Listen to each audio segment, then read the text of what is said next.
Shri Kartikeya Sharma. Thank you, Honorable Chairman, sir, for giving me this opportunity. While it is the maiden speech, I Yes. understand, of the Honorable Member, but given the time constraint, I am sure he will use his discretion. Please. I will seek your indulgence, Chairman, sir. Thank you so much. Sir, I rise in the favor of the Nari Shakti Vandan Bill, the 128th Amendment Bill. I want to start my speech with two lines from Nawaz Deobandi, which says, सफर में मुश्किलें आए तो जुर्रत और बढ़ती है, सफर में मुश्किलें आए तो जुर्रत और बढ़ती है, कोई जब रास्ता रोके तो हिम्मत और बढ़ती है. Chairman, sir, I stand before you as the strongest supporter of Women's Reservation Bill, as I believe the time has come and we can't wait any longer. The first Prime Minister, Pandit Nehru, in his letter to the Chief Ministers wrote, and I quote, "The future of India will probably depend ultimately more upon the women than men." These words of the first Prime Minister were prophetic. I am proud to say that I am the part of the Parliament under the leadership of Honorable Prime Minister Narendra Modi ji, who has shown grit and determination and a unique foresight to turn it into a reality. Just before me, a couple of minutes ago, a senior member of Parliament was talking about doers and talkers. I would like to highlight that Prime Minister has shown by bringing this bill that he's a doer and not a talker.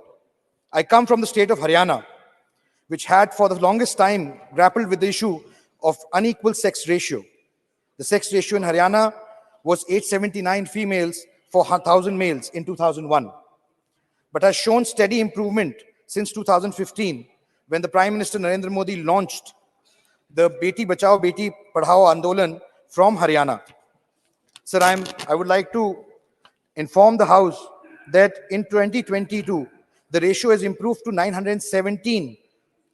It has increased by 85 points. This shows the initiative backed by the state and the firm commitment by the government. Sir, in the first general election, there were 66 women who contested and 19 were elected to the House of People. Even though we have made rapid strides in women representation in Parliament and local bodies down to the lowest level, much remains to be done, and thus I back this bill wholeheartedly. Lasting revolutions are not achieved overnight. They require a civil society awakening. This bill is taking us in that direction, sir. So, writing in the Harijan on the 21st of April 1946, Gandhiji emphasized the need to, and I quote, "Enroll women as voters, impart or have imparted to them practical education, teach them to think independently, release them from the chains of caste that bind them so as to bring about change in them. If they will do this, they will purify the present unclean atmosphere."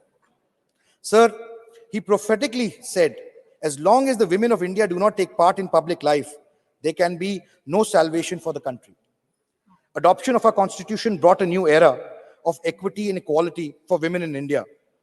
It guarantees equal political rights, including the right to vote to women. Not only does that constitution guarantee equal political status to women, there is even a scope for positive discrimination in their favor, as it is evident in Article 15(3) of the Constitution. Article 14 provides for equality before law. Article 39A states that the state shall direct its policy towards securing equity to men and women, the right to an adequate means of livelihood. And 39D enjoins the state to direct its policy towards securing equal pay for equal work for both men and women. Sir, Article 42 provides for securing just and humane conditions of work for maternity relief. And Article 51A(e) refers to the fundamental duty of citizens to renounce practices derogatory to the dignity of women. Sir, in the words of B.R. Ambedkar, "I measure the progress of a community by the degree of progress which women have achieved." In 1975, the Committee on the Status of Women in India commented on the declining political representation of women in India through majority. Though majority within the CWSI were against reservation in the legislative bodies, all members agreed on reservation for women in local bodies. The National Perspective Plan from 1988 to 2000 also recommended 30% reservation for women in all elected bodies, although the document was not clear whether the reservation was through nomination or election. The BJP government had repeatedly reinstated the bill in Parliament in 1998, 99, 2002, and 2003. The Congress, when it came to power in 2004, prompted the UPA to integrate the bill into the common minimum system and tried to introduce the bill with a little progress. It was opposed by its own partners who were a part of the government. Sir, a very senior member of parliament before me said, that this decision has been taken by brain and not by heart. Sir, these decisions are taken by brain, heart, and soul all put together. You need a will of steel to implement these decisions. And that is what is being done by the current government. Sir, in the last decade of the 20th century, the issue of political empowerment of women gained momentum throughout the world. In the 1990, the United Nations Economic and Social Council endorsed a target of 30% women in decision-making positions in the world by 1995. This target was far from being met in 1995. Only 10% of the world's parliamentarians were women. Back home, in the Rajya Sabha, we have 31 women MPs, whereas in the Lok Sabha, we have 82 women MPs. Among the state legislature, the average representation of women MLAs is about only 7%. Of the total 8,054 candidates in the 2019 general elections, only 726 were women. An interesting statistic presents itself here, sir. While almost 11% of the women contestants were successfully elected as MPs, only 6% of men could be successful. When it comes to trusting their future, voters trust women candidates more than they trust men. Not only do women make for winning candidates, but as candidates, they spur greater economic growth.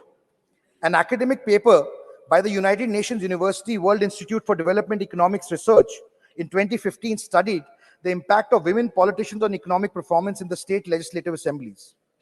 The researchers examined data for 4,265 state assembly constituencies for the 1992 to 2012 period, using night luminosity as a measure of economic performance.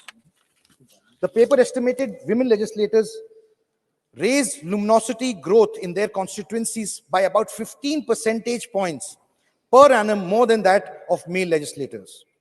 They were also found to be far more effective at completing road projects and hence creating infrastructure for growth. Sir, I got to hear some speeches from the honorable members of the Lok Sabha yesterday, where some mentioned why the government took so long to introduce the bill. Why wasn't it introduced earlier? Sir, it is important to understand. In 2014, the challenges before this government were many. Women had the right to vote, but no toilets, no gas connections, no access to equal opportunities, and very little representation. One of the most celebrated campaigns of the Honorable Prime Minister Modi and this government, the Swachh Bharat mission, was launched with the idea of building toilets. It was done with an effort to restore the dignity and privacy of women.